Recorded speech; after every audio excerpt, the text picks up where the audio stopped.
Welcome to Skytech-Lens. Why are folks feeling disillusioned with the United States? It's a mix of unstable policies, economic gridlock, and cultural conflicts. This isn't just a few disgruntled voices, it's a growing sentiment in certain areas. In some places, the border with Canada feels more like a bridge to a different way of life. It's a complex story about identity, economics, and community in the 21st century. We're diving into the real connections pulling these regions northward. This isn't a political fantasy, it's a grassroots movement driven by practical realities. Think healthcare, trade, infrastructure, even cultural identity. For some Americans, their northern neighbors offer stability and shared purpose. It's pragmatism over patriotism, a reevaluation of loyalties. We're not just talking politics, we're talking about everyday lives. Which states are leaning toward Canada? 6 states show frustration with America. Can you guess which ones? Some names might surprise you. We'll explore the unique reasons behind each, from economic lifelines to cultural bonds. Don't miss the last one, your state might be on this list. Let's get started and unpack this surprising shift. Stay tuned. Let's start with Alaska, the last frontier. Separated from the lower 48 by over 500 miles of Canadian soil, Alaska's geography shapes its life. This isolation makes its relationship with Canada crucial. The Alaska Highway, running through Canada, is a lifeline. Without it, Alaska would be cut off. This road symbolizes a deep symbiotic relationship. Goods, services, and families move along this corridor. The federal government feels distant, while Canadian towns are real partners. Alaska's economy, reliant on natural resources, aligns more with Western Canada than Washington, D.C. Trade with British Columbia and Yukon is essential. Shared ecosystems and resources make collaboration practical. Cultural and indigenous connections span the border, creating a shared heritage. This fosters independence and skepticism toward federal oversight. Alaskans solve problems with local resources and neighbors. Policies from afar often ignore their realities, making Canadian ties stronger. Shared infrastructure, like waterways and air routes, builds trust. Emergencies often see first calls to Canadian counterparts. Traveling through Canadian waters or territory is common for Alaskans. This isn't about secession, but a slow alignment of interests. Alaska's ties with Canada are stronger than with the distant federal government. Geography dictates destiny, making Alaska a prime example. The benefits of closer alignment are part of daily life. Moving down the coast, we arrive in Oregon. This isn't isolation like Alaska, but shared identity and progressive values. Oregon's independent spirit and environmental consciousness are well known. The Cascadia movement proposes uniting Oregon, Washington, and British Columbia. It's more than a fringe idea, it's a cultural concept resonating with Oregonians. The region shares a common environment, culture, and economic destiny. The Cascade Mountains are the spine of a unified region. Oregon and British Columbia share progressive politics and environmental focus. Portland and Vancouver are sister cities with similar values. Economically, the Portland-Vancouver corridor is a hub of commerce. Tech companies operate on both sides, with talent moving freely. Federal politics often feel alien to Oregonians. Canada offers stability and a stronger social safety net. The Cascadia movement taps into this disillusionment. It offers a vision of a nation built on shared values. Oregon and British Columbia collaborate on salmon management and high-speed rail. The independent spirit of Oregon is key. The state motto, "She flies with her own wings," reflects its identity. Oregon's pull toward Canada is about shared values. The dream of Cascadia symbolizes a shift against a national identity that doesn't fit. It's a meeting of minds and sharing of the soul. Now let's head to North Dakota, a surprising contender. This isn't about progressive politics, it's about economics and being overlooked. North Dakota shares a border with Saskatchewan and Manitoba, forming a shared economy.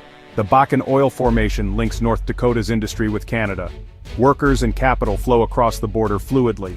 This bond transcends national allegiance. Beyond oil, North Dakota is an agricultural powerhouse. Canada is its top trading partner with shared crops and markets. There's camaraderie between agricultural communities. Feeling ignored by Washington, D.C. fuels this northern gaze. During its oil boom, North Dakota felt unsupported by the federal government. They sent wealth to D.C. but received little in return. North Dakotans see Canadian provinces with more autonomy. The Canadian model values resource-producing regions. Healthcare is another connection, with some relying on Canadian hospitals. The infrastructure is oriented for north-south movement. Reorienting it east-west would be disastrous. Prairie culture of hard work and community is shared. There's a common heritage with Scandinavian, German, and Ukrainian roots. North Dakota's lean toward Canada is practical. It's about economic necessity and frustration with a distant government. Canada is seen as a better partner for the future. Just north of Oregon, we find Washington State. Washington's gaze is fixed northward, drawn by economic integration and shared values. Seattle and Vancouver are powerhouse twins in a dynamic regional economy.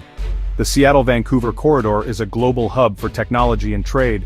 Companies like Microsoft and Amazon operate seamlessly across the border. This partnership is a cornerstone of Washington's prosperity. The international border feels like a nuisance. Federal trade disputes can seem arbitrary and damaging. Washington finds a kindred spirit in British Columbia's culture. Both are leaders in environmental policy and social justice. National debates in the U.S. can feel antithetical to these values. The Cascadia movement finds fertile ground here. It speaks to a sense of place more profound than national identity. Washington's frustration with federal gridlock is palpable. The state thrives on innovation and forward-thinking policy. Collaborations with British Columbia on climate action are pursued. The Pacific Coast Collaborative works on reducing carbon emissions. Cross-border traffic normalizes the relationship. The Peace Arch and Pacific Highway crossings are busy. Washington embraces a regional identity reflective of its values. The pull of Cascadia is the pull of progress. Let's travel to Maine, the northeasternmost tip of the U.S. Like Alaska, Maine feels geographically separate from the rest of the country. It shares borders with Quebec and New Brunswick. This geography creates a unique character tied to Canadian neighbors. Maine's economy is integrated with Canada's, especially in forestry and paper industries. Canadian companies are major employers in Maine. Energy is another link, with electricity imported from Quebec. This reliance ties Maine's energy security to Canada. The cultural and linguistic bond is unique. Northern Maine has a strong Acadian and French-Canadian heritage. French is spoken in many homes, blending American and French-Canadian traditions. The border feels like the edge of a cultural region. This fosters a psychological distance from national politics. Washington, D.C. debates feel remote to Aroostook County. Their identity is fiercely local and regional. The Canadian relationship is pragmatic, not political. Tourism flows both ways, vital to Maine's economy. Maine and the Maritime provinces share the Gulf of Maine. Collaboration is essential for survival. Disillusionment with the U.S. is a quiet detachment. Maine has a tradition of independence and self-sufficiency. Canada is a constant, stable presence. For many, Canada is the familiar place next door. The border is a line crossed for work, family, and trips. For our final state, we come to Michigan. The border with Canada is a bustling urban corridor. The Detroit-Windsor corridor is a key connection. It's the busiest trade crossing in North America. The auto industries of the US and Canada are integrated.